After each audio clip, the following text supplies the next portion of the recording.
Have you ever prayed for something with all your heart, believing, trusting, waiting, only to be met with silence? Have you ever knocked on a door that just wouldn't open? You fasted, you cried, you stood on his promises, and yet nothing moved. It's in these moments that doubt creeps in. Did God hear me? Did I do something wrong? Why won't he answer? But let me tell you something. Just because the door isn't opening doesn't mean God isn't working. Sometimes he's protecting you, sometimes he's testing you, and sometimes, oh, somebody needs to hear this. Sometimes he's waiting on you to take action. Today we're going to talk about those moments when heaven seems quiet, when the door stays shut, when you're left wondering, Lord, what do I do now? Because I came to tell somebody, you may be standing in front of a door that won't open, but that doesn't mean the story is over. God has a plan, and we're about to uncover it. Are you ready? Let's go. We serve a God who hears, who sees, and who knows every need before we even ask. We serve a God who spoke the world into existence, who parted the Red Sea, who made manna fall from the sky, who raised the dead and healed the sick with just a word. And yet, there are times when we call on his name, and the heavens seem silent. There are moments when we cry out in desperation and it feels like our prayers hit the ceiling and fall right back into our lap. What do you do when you know he has the power, but he doesn't move the way you expected? What do you do when you've been faithful, you've been obedient, you've done everything you know to do, and yet the answer doesn't come the way you envision? See, we love to talk about the God who opens doors, but we don't always know what to do with the God who keeps them shut. We love to declare, ask and it shall be given, seek and you shall find, knock and the door shall be opened. But what happens when you knock and knock and knock and the only response is silence? What happens when you are standing in front of a door that refuses to budge? Oh, I know this is not the kind of message we like to hear. We like instant results, quick turnarounds, and immediate breakthroughs, but there's something about the nature of God that we must understand. He is not a vending machine that spits out blessings on demand. He is not a genie that grants every wish the moment we rub the lamp of prayer. No, no, no. He is a sovereign God, a God of wisdom, a God of timing, a God who sees what we cannot see and knows what we do not know. Sometimes the delay is a denial, it's development. Sometimes the wait isn't a punishment, it's a preparation. Because you see, there are things that God is working out behind the scenes that you cannot comprehend.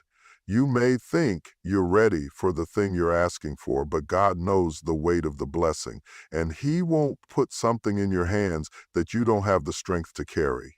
Oh, I feel this for somebody right now. You've been asking for elevation, but God sees that if he lifts you too soon, the weight of the responsibility will crush you. You've been asking for increase, but he knows that your character is still being shaped. You've been asking for an open door, but God knows that there's an enemy on the other side waiting for you, and he is keeping you hidden until the appointed time. You see, God doesn't just answer prayers, he aligns them. He doesn't just give you what you ask for, he gives you what you need. And sometimes that means he withholds the thing you think you want because he has something better in store. Look at the life of Joseph. He had a dream, a vision from God that he would be a ruler, that he would be elevated. But when he prayed for that dream to come to pass, he didn't go straight to the palace. He went to prison. He was betrayed. He was lied on. He was forgotten. Can you imagine how many times Joseph must have cried out to God? Lord, you showed me the vision, but why does it look like my life is moving in the opposite direction? What Joseph didn't realize was that the delays, the detours, the disappointments were all a part of God's plan to develop him. Because if God had given him the throne too soon, he wouldn't have had the wisdom, the endurance, the faith and the maturity to stay there. God had to process him, mold him, refine him in the fire of affliction so that when the door finally opened, He wouldn't just walk into the blessing, he would have the character to handle it. And that's what God is doing in your life right now. You've been asking, you've been waiting, you've been knocking, and it feels like heaven is silent. But don't mistake silence for absence. God is not ignoring you. God has not abandoned you. God is working. He is shifting. He is arranging every detail in such a way that when he finally opens that door, nothing and no one will be able to shut it. Because here's the thing about God. When he does answer, when he does move, when he does release what you've been praying for, it will be exceedingly abundantly above all you could ever ask or think. But until that moment comes, you've got to trust that the same God who opens doors is the same God who keeps them closed for a reason. We don't like closed doors. We don't like hearing no.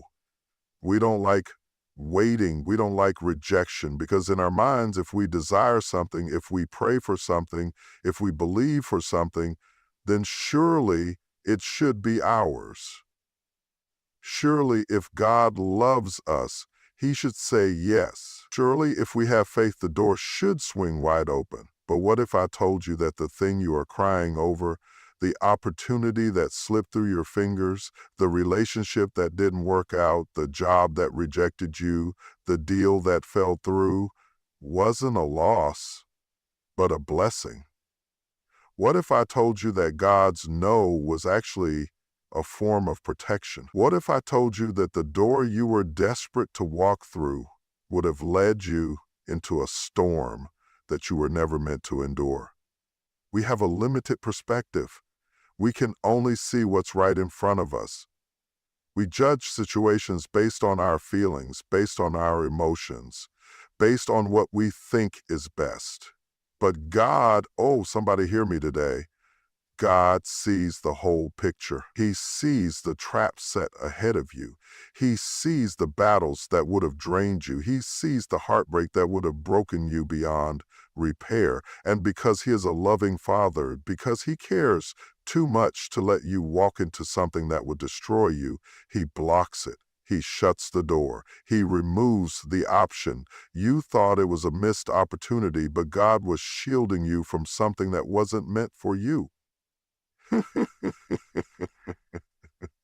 You thought it was rejection, but it was divine protection. That person you wanted to marry, oh, you were in love, you were convinced they were the one, but God saw their heart. He saw the deception. He saw the dysfunction. He saw the pain that was coming, and so he let it in before it destroyed you. That business deal that looked perfect, that seemed like everything you prayed for, that promised success, God knew the hidden motives, the unseen risks, the disaster that was waiting, and he blocked it before it could collapse on you. See, we don't understand the doors God closes until later. It's not until years down the road that we look back and say, Lord, thank you for not letting that happen. Thank you for saving me from that mistake. Thank you for blocking what I thought I wanted, because if we had gotten what we asked for, if we had forced that door open, we would have walked into something we weren't prepared for. Look at the Israelites when they left Egypt. They were excited. They were ready. They thought their journey to the promised land would be quick and easy. But Exodus 13:17 says that God did not take them the shorter route through Philistine territory, even though it was the direct path. Why? Because he knew that if they faced war too soon, they would turn back. So he closed that door. He took them the long way, the harder way, because he knew it was the safer way. And that's what God does in our lives. He closes doors that seem good on the surface, but carry hidden dangers beneath. He blocks paths that would lead us into battles we aren't prepared to fight. He reroutes us. He detours us. He delays us, not to hurt us, but to protect us. But the problem is, we don't always see it that way. When a door closes, our first reaction is disappointment. We get frustrated. We get discouraged. We start questioning God. Lord, why did you let this happen? Why didn't you make a way? Why am I stuck here when I could have been there? What we fail to realize is that some doors look beautiful on the outside, but are filled with destruction on the other side. Some opportunities seem like breakthroughs, but they're really breakdowns waiting to happen. Some relationships appear perfect, but beneath the surface they carry pain that we were never meant to endure. If God let you get that promotion, it might have drained you so much that you lost your family. If He let you move into that city, you might have been surrounded by influences that pulled you away from Him. If He had answered your prayer the way you wanted, it might have led you into a storm that could have broken you beyond repair. So instead of crying over closed doors, instead of questioning why it didn't work out, instead of doubting whether God cares, maybe it's time to shift your perspective. Maybe it's time to recognize that God's no is sometimes His greatest mercy. Maybe it's time to trust that if He blocked it, it's because He has something better. Maybe it's time to understand that the doors that won't open are just as much a part of His plan as the doors that do. Frustration is a part of life. It's that gnawing feeling that creeps in when things don't go the way you planned, when the answer you were expecting never comes, when the door you thought would open stays shut and you're left standing there wondering why. It's the disappointment that sets in. When you've given your all, when you've prayed, when you've believed, when you've done everything you know to do, only to be met with resistance, with silence, with delay. And let's be honest, faith is easy when everything is going right. Faith is simple when the path is clear, when the doors are opening, when the favor of God is flowing, when the blessings are showing up. But real faith, the kind of faith that moves mountains, the kind of faith that shapes destinies, the kind of faith that produces testimonies, is the faith that refuses to break under the weight of frustration. It's the faith that says, even though I don't see it yet, I still believe. Even though I don't understand it, I still trust. Even though I'm tired, even though I'm weary, even though I don't feel like pressing on, I will not quit. See, frustration is the breeding ground for doubt. When things don't happen on our timeline, when the promise takes longer than expected, when the breakthrough feels out of reach, that's when the enemy whispers, maybe God forgot about you. Maybe you heard Him wrong. Maybe it's not going to happen. And if you're not careful, frustration will talk you out of what faith is trying to walk you into. Look at Abraham. God gave him a promise, told him that he would be the father of many nations. And yet, year after year passed and nothing happened. His wife Sarah was getting older. His body was getting weaker. And in the natural, it looked impossible. The promise looked delayed. The fulfillment seemed out of reach. Frustration was creeping in, and at one point Sarah got so frustrated that she tried to help God by offering her servant Hagar to Abraham, because surely if the promise wasn't coming through her, then maybe God needed some assistance. How many times do we try to help God when frustration sets in?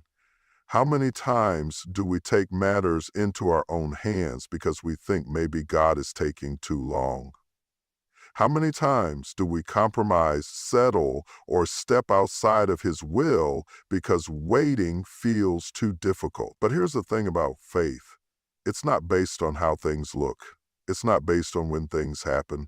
It's not based on whether or not the situation makes sense. Faith is believing even when the odds are stacked against you. Faith is standing firm even when frustration is pressing in on every side. Because let me tell you something, delay does not mean denial. Just because the promise hasn't come to pass yet doesn't mean it's not coming. Just because you don't see it yet doesn't mean God isn't working behind the scenes. Just because you feel stuck in frustration doesn't mean that God has abandoned you. Think about Joseph. He had a dream as a young man, a vision that one day he would be in a position of power, that one day he would rise above his circumstances. But instead of stepping into that promise immediately, he was thrown into a pit, sold into slavery, wrongfully accused, locked in prison for a crime he didn't commit. If anybody had a reason to be frustrated, it was Joseph. If anybody had a reason to give up, it was Joseph. But do you know what Joseph did? He remained faithful, even in the prison, even in the waiting, even in the middle of his frustration. He trusted that God was still in control. He trusted that the same God who gave him the dream was the same God who would bring it to pass. He refused to let frustration steal his faith.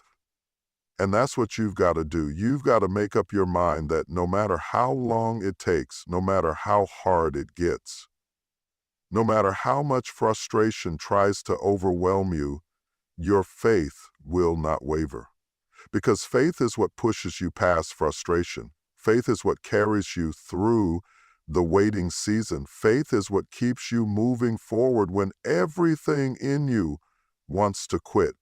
You may be in a season right now where it feels like nothing is working, where frustration is hitting you from every angle, where you're wondering if God even hears you. But don't let frustration rob you of your faith. Don't let delays make you doubt what God has spoken.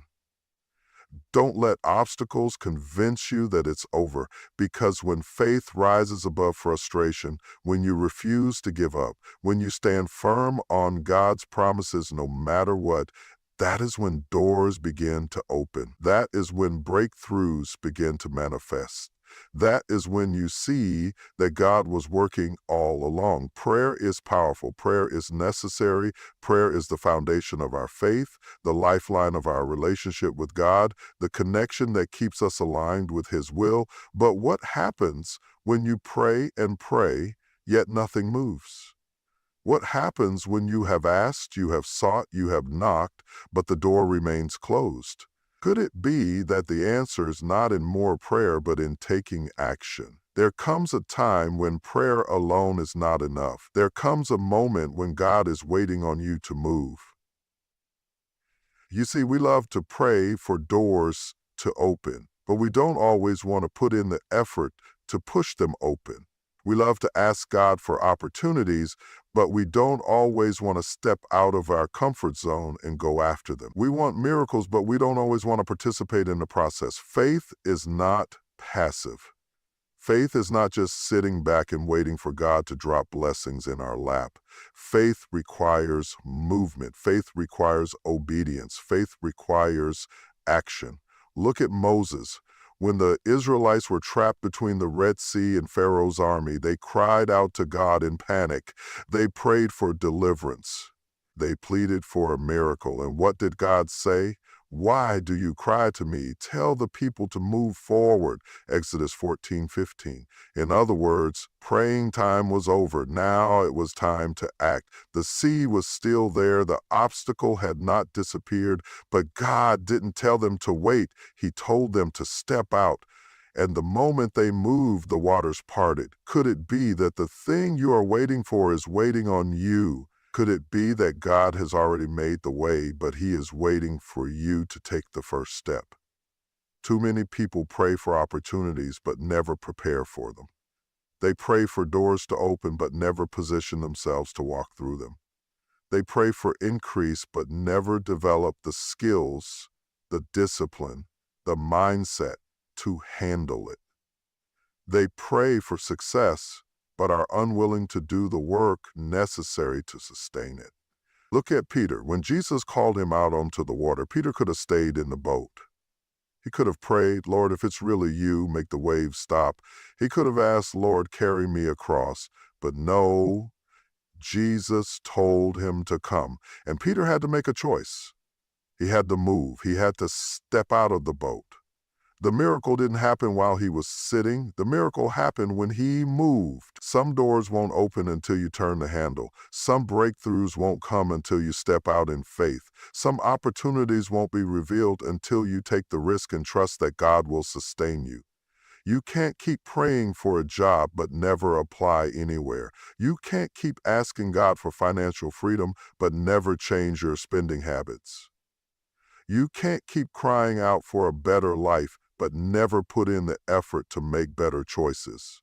Prayer is powerful, but faith without works is dead. Think about the woman with the issue of blood. She had suffered for 12 long years. She had prayed for healing. She had waited for change, but one day she realized that if she wanted her breakthrough, she had to move.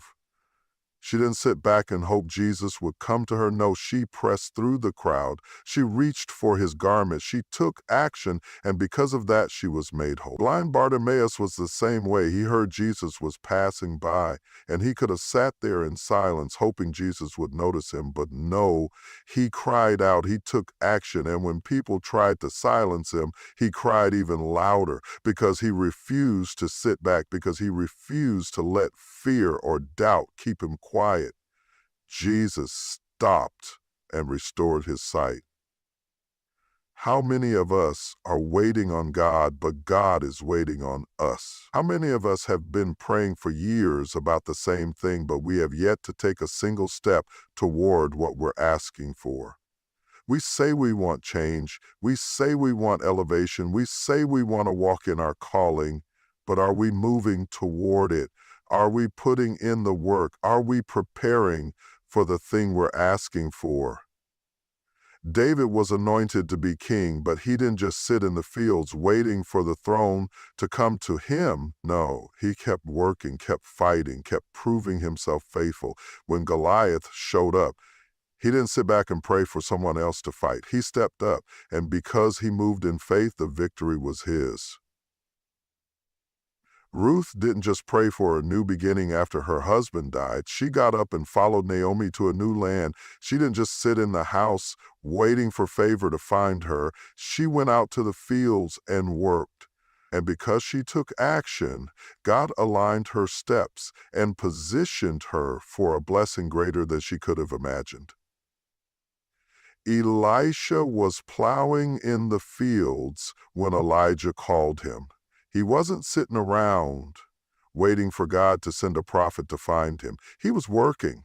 And because he was faithful in what he was doing, God met him in the middle of his work and took him to another level. Some of us are waiting for a sign, waiting for confirmation, waiting for God to show up in some grand way before we move.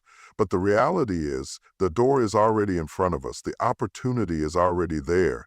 The question is, will we step out in faith? Will we take action? Will we move toward what God has for us? There are seasons when God tells us to be still, but there are also seasons when he tells us to go. And when that time comes, we cannot allow fear, doubt, or uncertainty to keep us stagnant. We cannot sit in frustration waiting for something to change when God has already given us the ability to make a move. Because at the end of the day, some doors don't open with just prayer. Some doors require action. We don't like hearing no. We don't like feeling overlooked. We don't like closed doors, unanswered prayers, or missed opportunities, because in our minds, if something didn't happen the way we expected, if we were denied, if we were turned away, then surely it must mean rejection. Surely it must mean that we weren't good enough, that we weren't qualified enough, that we weren't worthy enough. But what if I told you that what you are calling rejection is actually redirection? What if I told you that God didn't deny you? He just had a different route. See, we think that every closed door is a failure. We think that every time we don't get what we want, something is wrong. But let me tell you something. God's rejection is often his protection. God's no is not about blocking you. It's about positioning you. It's about getting you to the right place at the right time for the right purpose. We serve a God who does not waste time. We serve a God who does not make mistakes. We serve a God who sees the whole picture while we only see a small part. And sometimes the thing we are crying over, the thing we thought we needed, the thing we thought was supposed to be ours, God is saying, I have something better. I have something greater. I have something beyond what you are asking for. Look at Jonah. God told him to go to Nineveh, but Jonah had his own plans. He went in the opposite direction, got on a boat, and thought he was in control, but God sent a storm. God sent a disruption. God redirected him. Jonah thought he was just running from a task, but he was actually running from his destiny. And even when he got swallowed up by a great fish, it wasn't punishment, it was protection. Because if that storm had continued, if the waves had thrown him overboard without God's intervention, Jonah could have drowned. But instead, God made a way. God redirected him back to his assignment. How many of us are frustrated because God changed our plans? How many of us are disappointed because things didn't work out the way we envisioned? How many of us are stuck in bitterness over what we thought was rejection when in reality it was God rescuing us from something we could not see? Sometimes we are so attached to what we want that we don't realize God is saving us from something that would have destroyed us. That relationship you thought was the one, God ended it because he saw the heartbreak that was coming. That job you prayed for but didn't get, God knew the stress, the environment, the toxicity that would have drained you. That opportunity that passed you by, God knew it wasn't what you needed, and he was preparing something greater. Look at Joseph. He had a dream, a promise from God that he would be elevated, that he would be a leader, that he would rise above. But instead of promotion, he was thrown into a pit. Instead of elevation, he was sold into slavery. Instead of open doors, he was thrown into prison. If anybody had a reason to feel rejected, it was Joseph. If anybody had a reason to feel forgotten, it was Joseph. But what Joseph didn't realize at the time was that every no, every betrayal, every obstacle was actually redirecting him toward his destiny. Because if his brothers had never thrown him in the pit, he would have never been sold into Egypt. If he had never been sold, he would have never ended up in Potiphar's house. If he had never gone to Potiphar's house, he would have never been thrown into prison. And if he had never been in prison, he would have never met the cupbearer who introduced him to Pharaoh. Every setback was a setup. Every obstacle was a pathway. Every detour was divine direction. Some of us are mourning over something God never intended for us to keep. Some of us are stuck in frustration because we are holding on to an old plan, an old idea, an old expectation when God is trying to move us into something better. You are not being rejected. You are being redirected. Think about Paul. He had his plans. He wanted to go preach in Asia. He thought he knew where God was sending him, but the Holy Spirit blocked him. Acts 16:6-7 says that the Spirit of Jesus did not allow them to enter certain regions. Why? Because God had a different plan. Instead of Asia, God was sending Paul to Macedonia, where a revival was about to break out. Paul thought he was being blocked, but he was actually being repositioned. Some of us are mad at God because the plan changed. Some of us are frustrated because we thought we knew what was best and God stepped in and shifted the direction. But let me tell you something. When God redirects you, it's always for your good. When God says no to one thing, it's because he's saying yes to something better. Maybe the reason you didn't get that promotion is because God knew it would distract you from your calling. Maybe the reason that friendship ended is because God saw the deception you couldn't see. Maybe the reason you're still waiting is because God is preparing something so much greater than you could ever imagine. When you understand that redirection is not rejection, you stop crying over closed doors. You stop fighting battles that aren't yours to fight. You stop begging for things that weren't meant for you because you realize that if God blocked it, if God shifted it, if God removed it, it's because he has something better. And the problem is, too many of us are still standing at the last closed door, knocking, pleading, waiting, when God is saying, I've already moved on. I've already set something else up. I've already prepared something greater, but you can't see it because you're still focused on what didn't work. You're still stuck in what you lost. You're still mourning what you thought should have been. God is not in the business of rejection. He is in the business of redirect. He knows where you belong. He knows what you need. He knows where you're supposed to be. And when he shifts you, when he moves you, when he blocks something, it's because he is leading you towards something greater. Rejection is man's perspective, but redirection is God's plan. What looks like a loss is actually a setup. What looks like a delay is actually preparation. What looks like a missed opportunity is actually divine positioning. Because when God closes one door, He is always leading you towards something better. Persistence is what separates those who almost make it from those who actually do. It is the difference between people who dream about success and people who walk in it. Because let me tell you something, talent is great, intelligence is important, connections can help, but nothing, and I mean nothing, can take the place of persistence. Persistence is what keeps you moving when everything in you wants to quit. It's what makes you get back up after every failure, after every disappointment, after every setback. It's what pushes you past obstacles, past delays, past rejection, past opposition. Because let's be real, life is not easy. The road to purpose is not smooth.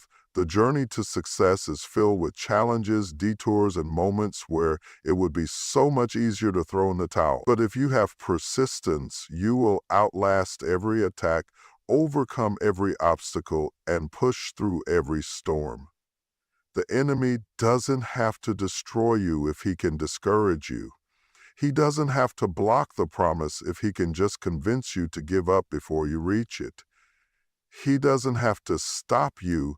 He just has to make you stop yourself. That's why some of the greatest battles you will ever fight will be in your mind. The enemy will whisper, "You've been trying for so long, why bother?" He will say, "You've prayed, you've worked, you've believed, but nothing has changed. Just quit."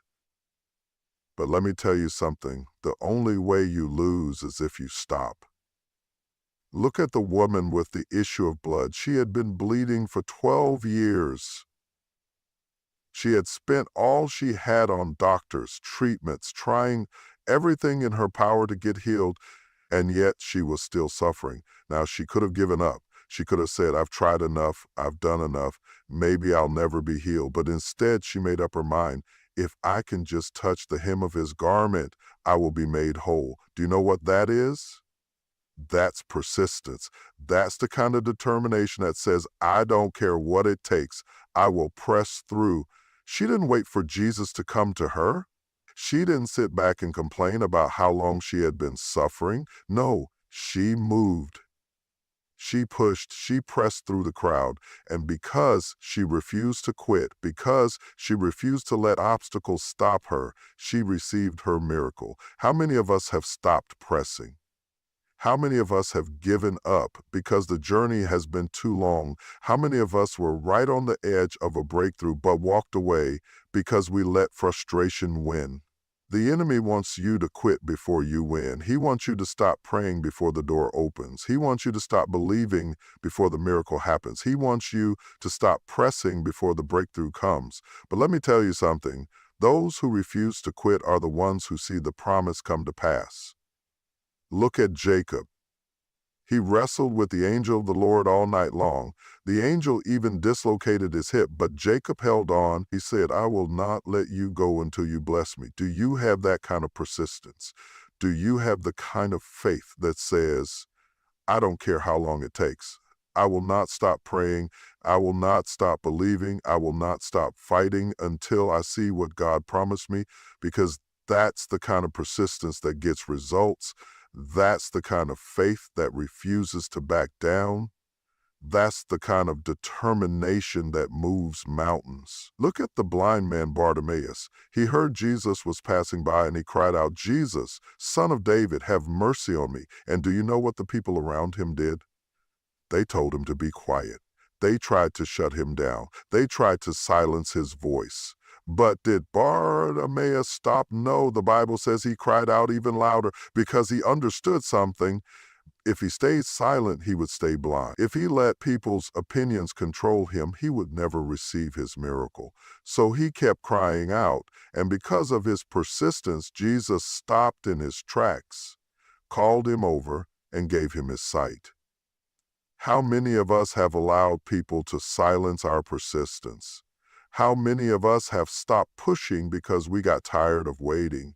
How many of us have backed down because we let fear, doubt, and discouragement tell us It wasn't worth it. Let me remind you of something. Delay does not mean denial. Just because something hasn't happened yet doesn't mean it won't happen.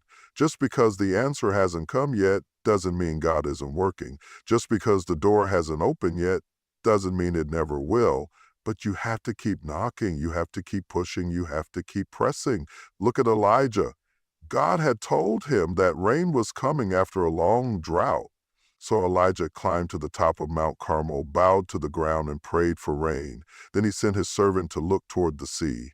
The servant came back and said, "There's nothing there." Now Elijah could have stopped right there. He could have said, "Well, I prayed, but nothing happened." But instead he said, "Go look again." And he did this 7 times. 7 times he prayed, 7 times he believed, 7 times he sent his servant back, expecting to see something. And on the 7th time, the servant came back and said, "I see a cloud as small as a man's hand." That little cloud was the sign that the rain was coming. Do you have that kind of persistence? Do you have the kind of faith that says, "I will pray again, I will try again, I will believe again, I will keep knocking, keep seeking, keep expecting until I see the promise come to pass"? Because persistence is what brings results. Persistent faith is what makes walls fall. Persistent faith is what brings impossible to become possible. Persistent faith is what causes the impossible to become possible. And let me tell you, when you refuse to quit, when you keep pressing forward, even when it's hard, even when it's tiring, even when it feels like nothing is changing, God honors that kind of faith. Because the Bible says in Galatians 6:9, "Do not grow weary in well-doing, for in due season you will reap a harvest if you do not give up." But the key is, if you do not give up, that means you can't quit in the waiting. You can't give up in the middle. You can't throw in the towel because the journey is harder than you expected. Because God is faithful, and if He said it, He will do it. If He promised it, He will bring it to pass. But you have to hold on. You have to keep going. You have to keep pushing, because there is power in persistence. My brothers and sisters, you may be standing in front of a door that will not open. You may have prayed, fasted, cried, and waited, but nothing has changed. You may have knocked until your knuckles bled, spoken faith until your voice grew weak, and believed until your heart felt weary, and yet the door remains shut. But let me remind you, a closed door does not mean a closed destiny. God is not ignoring you. God has not forgotten you. He is not deaf to your cries, nor is He blind to your struggle. But sometimes what looks like a denial is actually divine direction. What feels like a delay is actually divine development. What seems like rejection is actually redirection to something greater. Because we serve a God who never closes a door without a purpose, and never leaves you standing in a hallway without a plan. Maybe the door won't open because it's the wrong door. Maybe it won't open because the timing isn't right. Maybe it won't open because God is calling you to move, to push, to act, to step out in faith instead of waiting for something to fall into place. Or maybe, just maybe, the door won't open because God has already prepared another way, another opportunity, another breakthrough that you haven't even considered yet. So don't give up in frustration. Don't settle in disappointment.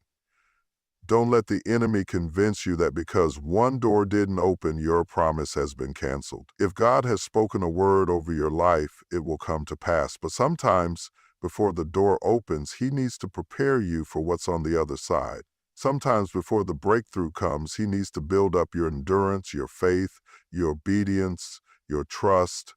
Sometimes before the miracle happens, He needs to see if you will still worship, still believe, still stand. So keep praying, but also keep moving. Keep believing, but also keep knocking. Keep seeking, but also keep listening. And above all, trust, that if the door of prayer won't open, then the God who holds the keys has something even greater in store for you.